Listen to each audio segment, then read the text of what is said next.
The first thing I would say is that if you're dealing with someone who's depressed and they're really depressed, you should try giving them antidepressants. Because if they die, you can't help them. Okay, so if you're suffering, you are obligated, in a sense, to hold on to whatever rope someone throws you.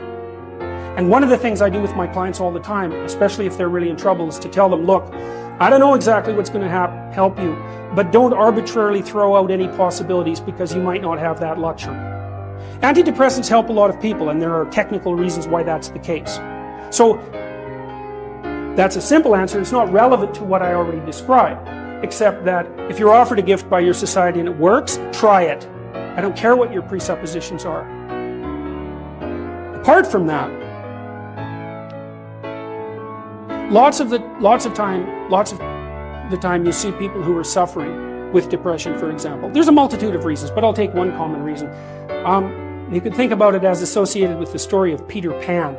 Now, Peter Pan is someone who won't grow up, right? Now, the problem with Peter Pan is he gets to be king, but it's king of Neverland. Neverland doesn't exist. So, being king of nothing isn't that helpful. Well, one of the things that you often see with people who suffer from depression, and I'm not making a blanket statement about the cause of depression because there's lots of them, is that people who don't have enough order in their life tend to get overwhelmed. So, for example, if someone comes into me and to see me and they say they're depressed, I always ask them a very standard set of questions. Do you have a job? If you don't have a job, you're really in trouble in our society. First of all, your biological rhythms tend to go off the rails right away because there's no reason to go to bed at any particular time and there's no reason to get up. And for many people, if they don't get up at the same time, they foul up the functioning of their circadian rhythms, and that's enough to make them depressed right off the bat, especially if they start napping during the afternoon. They also don't have a purpose. People aren't good without a purpose, and this isn't hypothesizing. We absolutely understand the circuitry that underlies positive emotion. We know how it works. Almost all the positive emotion that any of you are likely to experience in your life will not be a consequence of attaining things. It will be a consequence of seeing that things are working as you proceed towards a goal you value. That's completely different. And you need to know this because people are often stunned, for example. They finish their PhD thesis and their presupposition is that they're going to be elated for a month. And often instead they're actually depressed. And they think, what the hell, I've been working on this for 7 years and I handed it in and what do I do now? And that's what depresses them, right? It's the what do I do now? Well, they're fine if they enjoyed it, pursuing the thing. As long as it was working out, they get a lot of enthusiasm and excitement out of that because that's how our nervous systems work.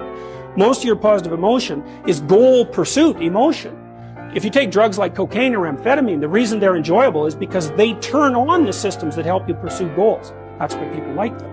So if you don't have a job, you got no structure, that's not good. Plus, you tend not to have a point.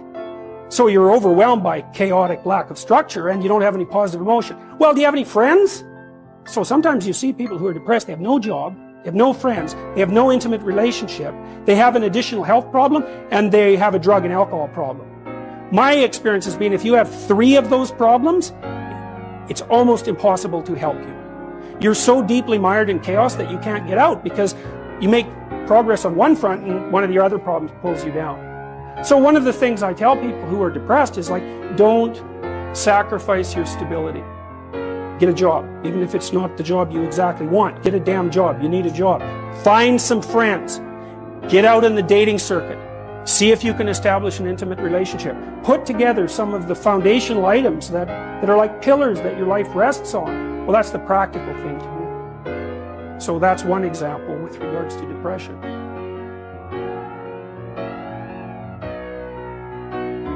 Well, the thing is, you don't just launch it on them, you know. You got to negotiate with the person. And you also got to teach them to negotiate with themselves. And this is something that's very useful to know.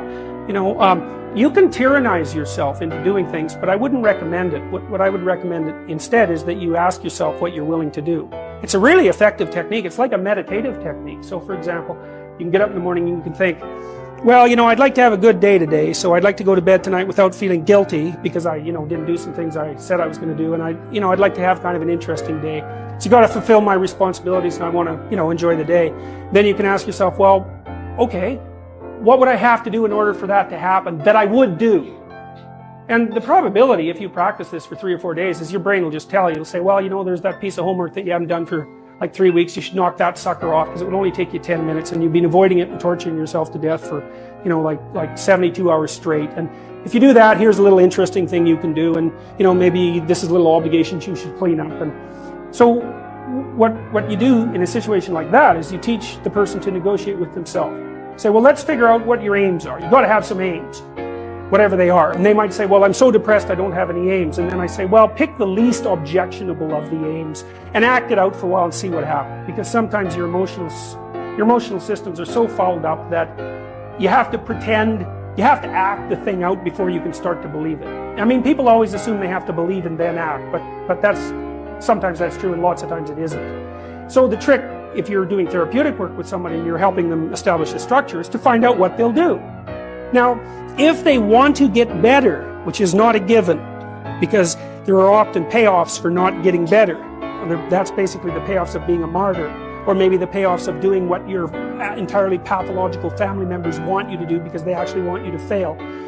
Assuming you want to get better, there's usually something you can figure out that would constitute a step towards some sort of concrete goal. And my presumption, it's a behavioral presumption fundamentally, is that small accruing gains that repeat are unbelievably powerful. So, you know, this is another thing to know about in your own life. It's something I learned in part from reading the writings of Alexander Solzhenitsyn, who's a great Russian philosopher and novelist. You know, he said, you can look at your life and you can see what isn't right about it. I mean, all you have to do is look. And then you can start to fix that. And the way you fix it is by noticing what you could in fact fix. You know, people are often trying to fix things they can't fix, which I would not recommend, because if you try to fix something you can't fix, you'll just ruin it. Like, you can find all sorts of undergraduates who are perfectly willing to restructure the international economic system, who cannot keep their room clean. And there's actually a gap there, you know, and it's surprising that people don't actually notice. So I would say, if you pay attention, you can see things that you could fix. They yell at you. They really do. We even know how that happens. Let me give you an example, because rooms are full of stories, and the stories have effects on you. So here's a classic experiment. So you take two groups of undergraduates, you bring them into your lab, and you give one group a multiple choice test that has a bunch of words in it that are associated with being old. And you give the other group the same multiple choice test, except the words are associated with being young. This is independent of the content of the test. It's just descriptions. And then you time the undergraduates as they walk back to the elevators. The ones who completed the multiple choice test that had more words associated with aging walk slower back to the elevators. And they don't know that. And they don't know they're doing it. And that study's been replicated in various forms many, many times. You're unbelievably sensitive to the story that your environment's telling you, because your environment is not made out of objects. That's just wrong. Your environment is basically made out of something like tools and obstacles. You're a tool-using creature. You're a tool-perceiving creature. The things you, like if I take you out of this room and I say, well, what was in the room? You're not going to say, random patterns in the carpet, because they're real. They're just as good an object as anything else. You're going to say chairs because you can sit on them, and you're going to say handrails because you can hold them. You're going to say stairs because you can walk down them. That's what you see, and that's what you interact with. And if you pay attention to your environment, which is you, by the way, extended, all of your experience is you. It will tell you all the time what you should do. All you have to do is do it. But then you have to decide if you want to do it. One of the things I've noticed about people, because I've wondered, once I started studying these mythological stories, and I got this idea about the fact that life can be meaningful enough to justify its suffering. I thought, God, that's such a good idea.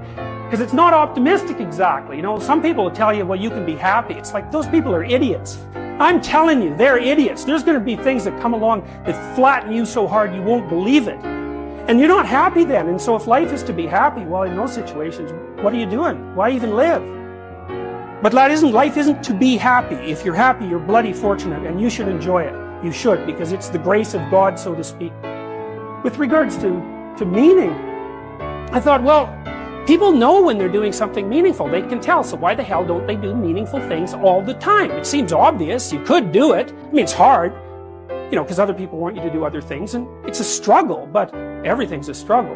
And then I thought, well, I get it. I see why. It took me about 10 years to figure this out. People have a choice. Choice number one, nothing you do means anything. Well, that's kind of a drag, right? It's the meaninglessness of life and all that existential angst. That's kind of a pain. But the upside of nothing that you do is meaningful is you don't have to do anything. You've got no responsibility. Now, you have to suffer because things are meaningless, but that's a small price to pay for being able to be completely useless. The alternative is everything you do matters. Really. If you make a mistake, it's a real mistake. If you betray someone, you tilt the world a little more sharply towards evil rather than good. It matters what you do. Well, if you buy that, then you can have a meaningful life. But there's no mucking around. It means responsibility. It means that the decisions you make are important. It means that when you do something wrong, it's wrong. Well, do you want that?